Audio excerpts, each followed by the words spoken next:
followed her to the station with a suitcase in my hand. And I followed her to the station with a suitcase in my hand. Well, it's hard to tell when all your love's in vain, all my love's in vain. When the train rolled up at the station, I looked her in the eye. When the train rolled up the station, I looked her in the eye.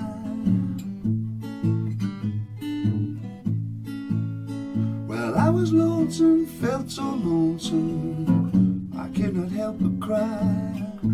All my love's in vain.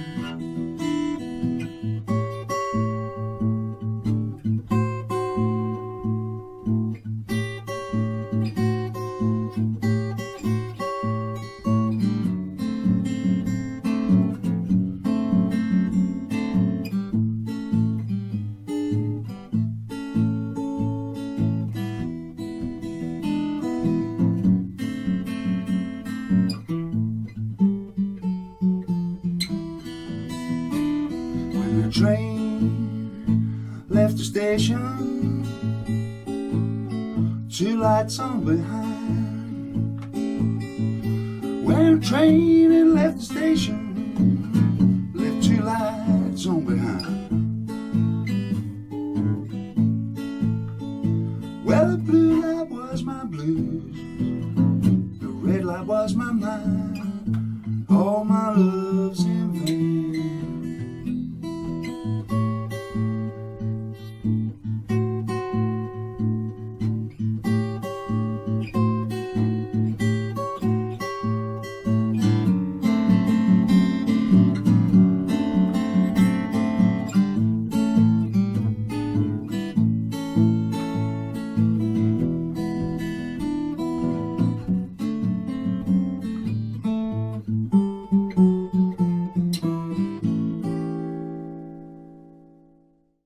Hey guys, great to see you. Joe here. Welcome to another lesson and thank you very much indeed for joining me.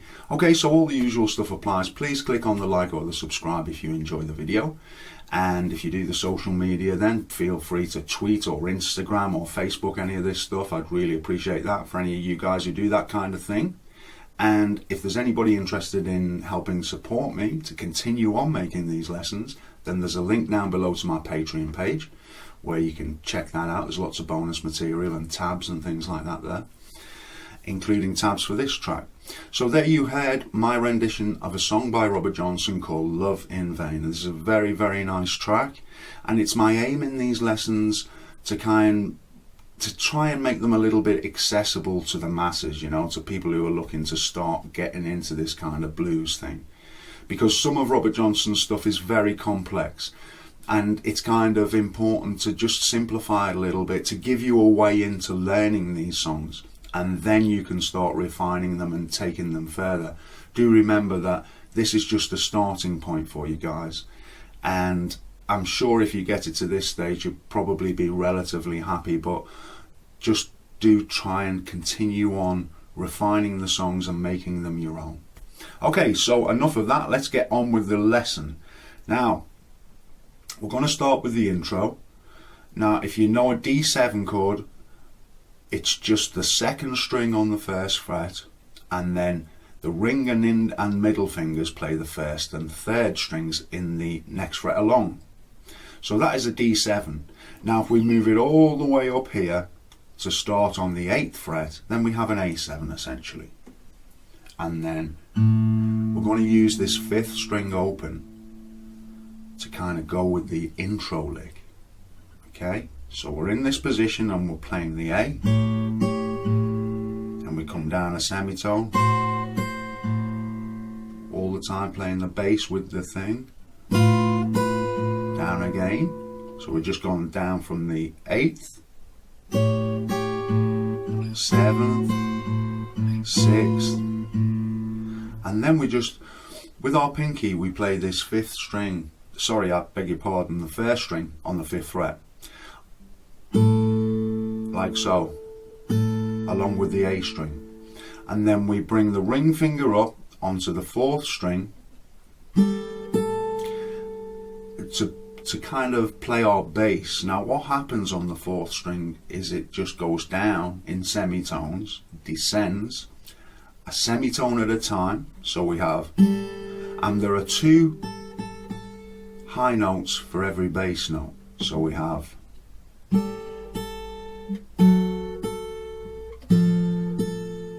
and then when we get here, we take the pinky off and we just play the 4th and the 1st string open. Now it's important at this stage that we get into an E major quickly, because it plays. So it's an E major with an E7 thrown in for that note. So if we put all that together, we go.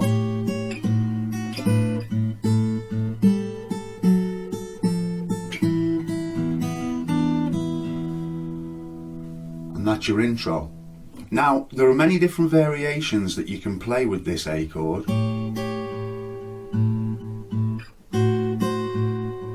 So, it's up to you how you play it. You can kind of make it your own. So that's all the intro. And of course, I've done tabs for this. But even though I've done the tabs and they will help you, that's the whole point, I'd like you to try and listen to this and try and get the feel of it, because obviously the feel can't be translated onto paper. So now we've covered the intro, let's take a look at what's happening in the verses. Now we have this long A, which I know that some of you are not terribly comfortable with. Now in my last video, or in one of my last couple of videos, I think it was the Tips on Blues, which is a Patreon lesson, I look at this A position because this is the first position that Robert Johnson starts his verses in. And I know that some of you have trouble playing this A, which is why I addressed this in that previous lesson I'm talking about. Now, there are 2 ways. You can play with the low wrist, which is like that. The left hand wrist is pretty low, i.e. it's below the neck of the guitar. So we have this long A. Okay, but the other way we can play it is with like a high kind of angled wrist, which is how I tend to play it a lot of the time.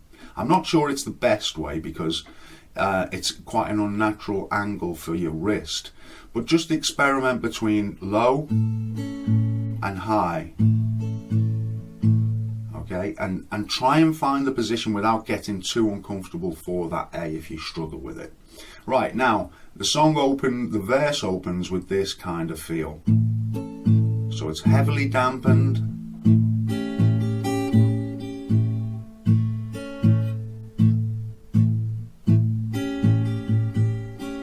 So what you want to try and aim for here, break each little part down and practice each little part, and then bolt it all together. That's what I think is a good way to go.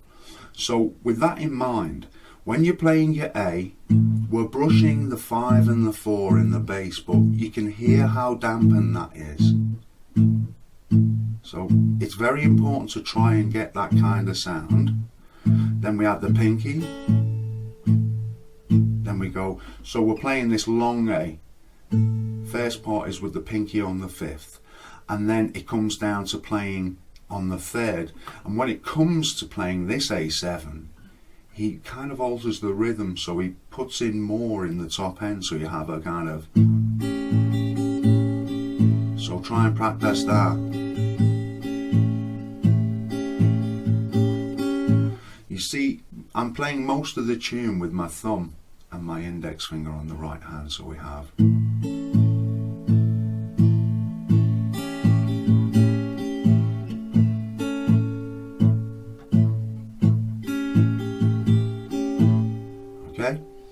Then it goes to a D, and this is a Robert Johnson kind of D. We've looked at this before. Okay, so the middle finger is going on the 6th string, 2nd fret, ring finger is on the 3rd string of the 2nd fret, and the index finger is on the 2nd string of the 1st fret. And so when he plays the D, he plays a. Again, it's got this. There's a lot of this with the index finger. And that can be difficult when your bass is playing one type of time signature and your index is playing another effectively. So don't be too surprised if you find a little bit of a challenge and it throws your kind of bass off a little bit. It's just perseverance and a little bit of practice. And then we have this 1-2 on the 6th string. Then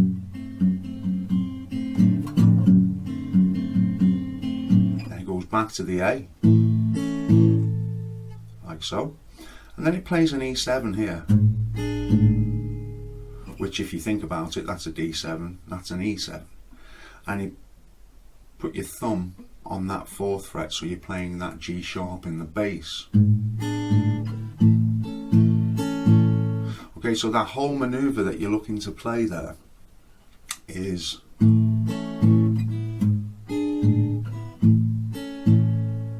okay, I'll play it a couple of times because it's important. Like I say, it's far more important in a sense than the tabs, is to capture the feel.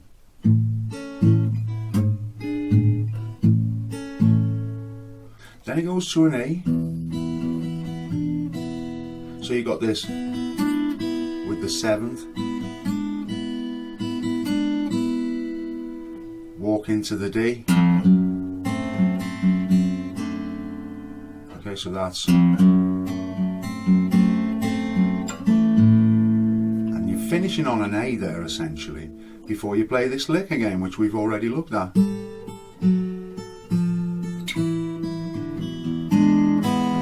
Which finishes with an E and an E7. So that is kind of once around a verse.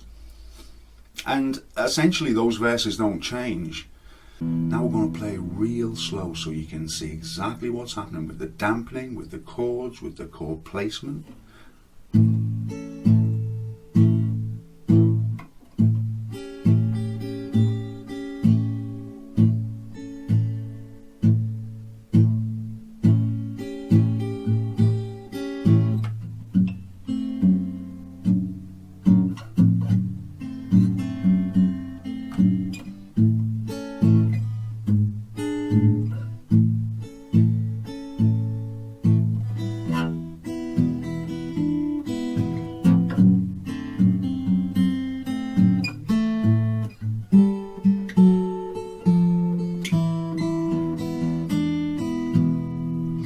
And that's once round when the verse is slowed down.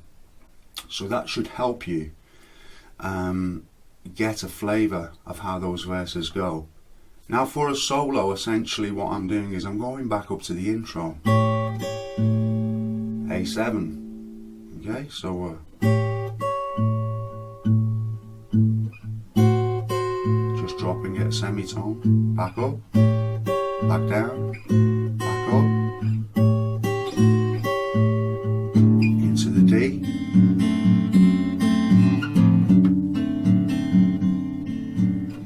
A, E, and A.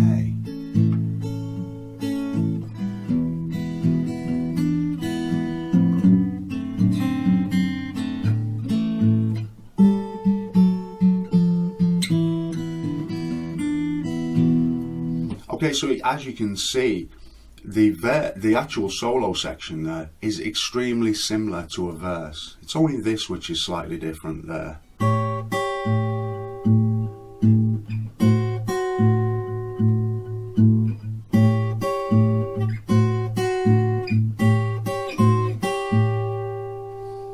Because once we come here,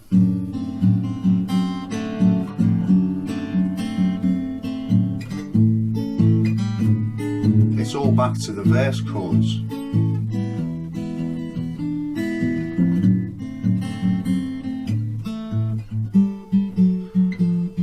Okay, so the important thing is to start off playing this slowly, and then once you're comfortable with it slowly and you've got through all of those changes and things like that, then you can pick up the tempo a little bit and you can kind of play it a little bit quicker should you want to do that. So one of the things that you want to aim for in this song is a very steady rhythm, because as I've said many times before, rhythm is king.